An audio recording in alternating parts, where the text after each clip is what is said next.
Welcome to Chapter 3 of the recap and analysis video of the FF7 Remake in comparison to the original game.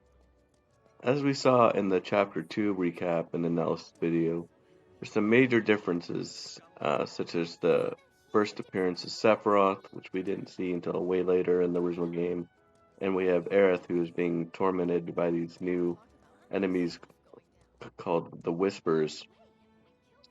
Chapter 3 is really where the game starts to add kind of filler-like content to extend out the game to make it a full game in itself. So we have some side quests that are added in Chapter 3, but in the very beginning here, the object is the same from the original and the remake. As Cloud departs from the train, he is trying to head over to the Sector 7 bar, 7th Heaven. People are trying to sleep here. So the Mako reactors... When I put him in charge of my stand, I told him, son, the goal isn't to... Sure is, sweetie. Pulling some OT when it happened. How much is enough fried marsh? A handful or...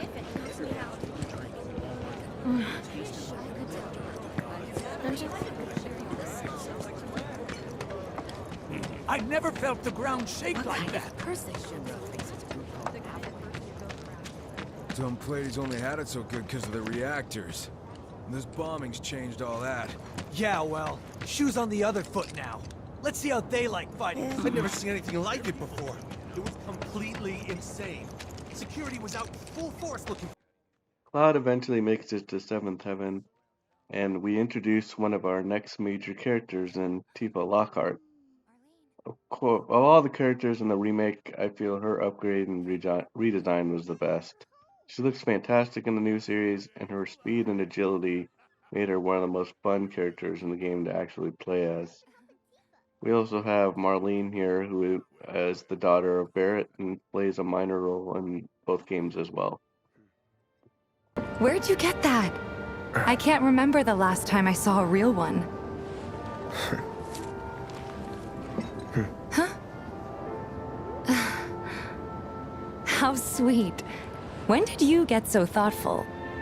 Guy can change. Has been 5 years. Huh? I need to talk to Barrett. Right. Come on in. Flower scene here is also a minor difference. In the remake, you automatically get the flower from Aerith, and you automatically give it to Tifa. In the original game, if you choose to get the flower from Aerith in the first place, you actually have the choice to give it to Marlene or Tifa.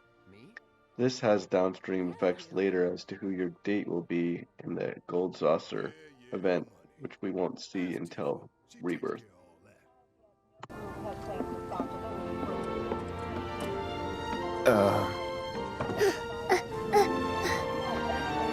Hey! What the hell you think you're doing, scaring my daughter like that? Daddy says never talk to strangers.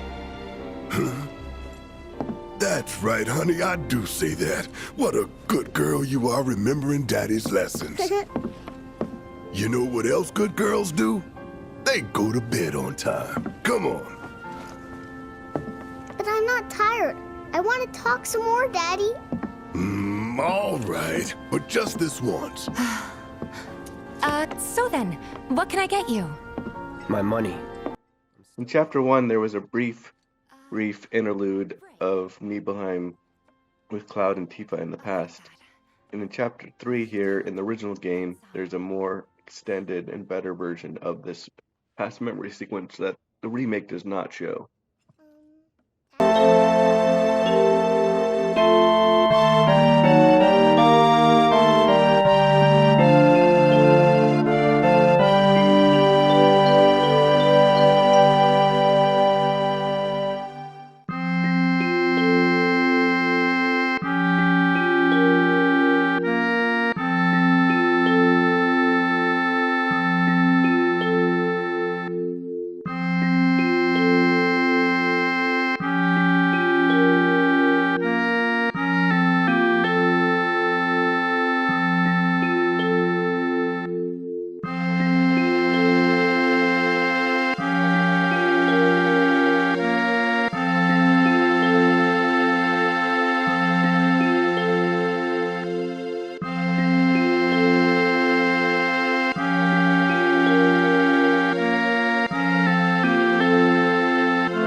sequence in the remake, even though it's in Chapter 4.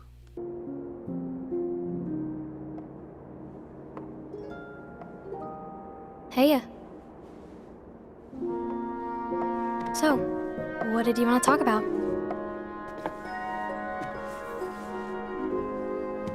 When spring comes, I'm leaving town. I'm going to Midgar.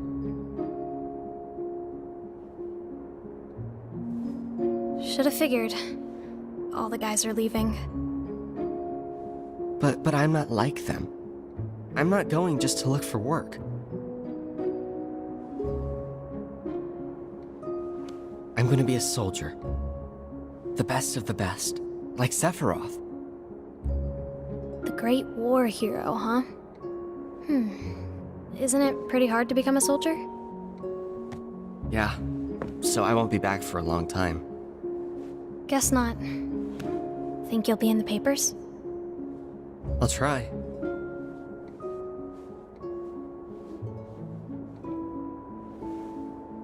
Just promise me one thing. When we're older, and you're a famous soldier, if I'm ever trapped or in trouble, promise you'll come and save me. Huh? That's what heroes do. They save people. Please? Just once. Come on, promise me. Fine. I promise.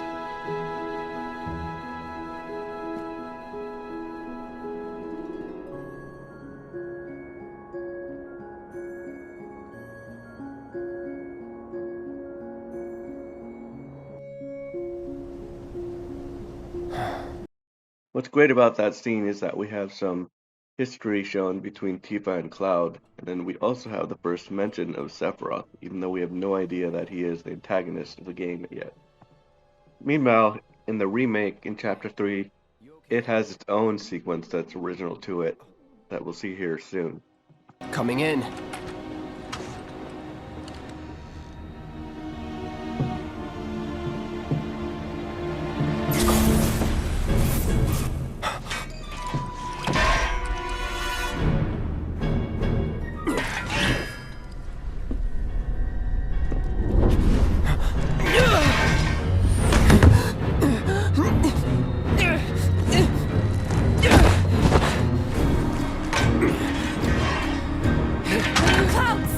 Get back inside! Get off me!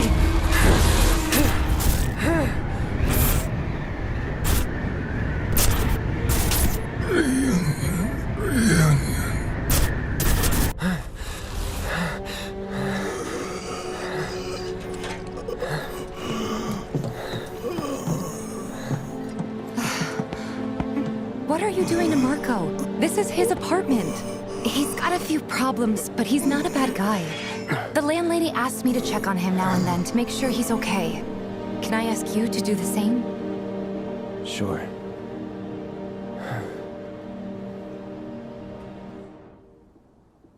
There's a lot to unpack here. In the remake, after some discussion with Tifa, Barrett, and the others, Cloud and Tifa head over to an apartment complex in the slums where Cloud is to stay the night.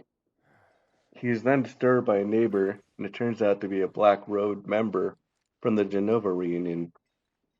He first thinks it's Sephiroth in hallucination form, but when he gets touched here, this is even more to unpack. All of the flashbacks are Cloud hallucinations before insinuated things from the past. This is a vision of event in the original game that happens in the future. This Genova reunion sequences happened much later in the game, and none of these members are shown. So it is possible that the reunion that we're seeing here is not even part of the Rebirth. At this point in the original game, there's no footage for what the remake considers to be Chapter 3. They have more story with a side character named Johnny, who is hardly in the original game. They also add a new character, Chadley, who gives out materia for certain conditions and lets you battle summons in a simulator to obtain them. The rest of Chapter 3 is dominated by side quests which don't have much context in the story. The Chapter 3 concludes here with Jesse giving you the Ifrit materia. In the original game, you don't get the Ifrit materia until you are on a boat to Costa del Sol, which is post the remake game and will likely be in Rebirth. So at this point, this concludes the differences between Chapter 3, and I hope you enjoyed this analysis video. And next up is Chapter 4, which is all new materia. I do, but if I don't deal with this now, it's only gonna get harder. Anyway, I can count on you, can't I?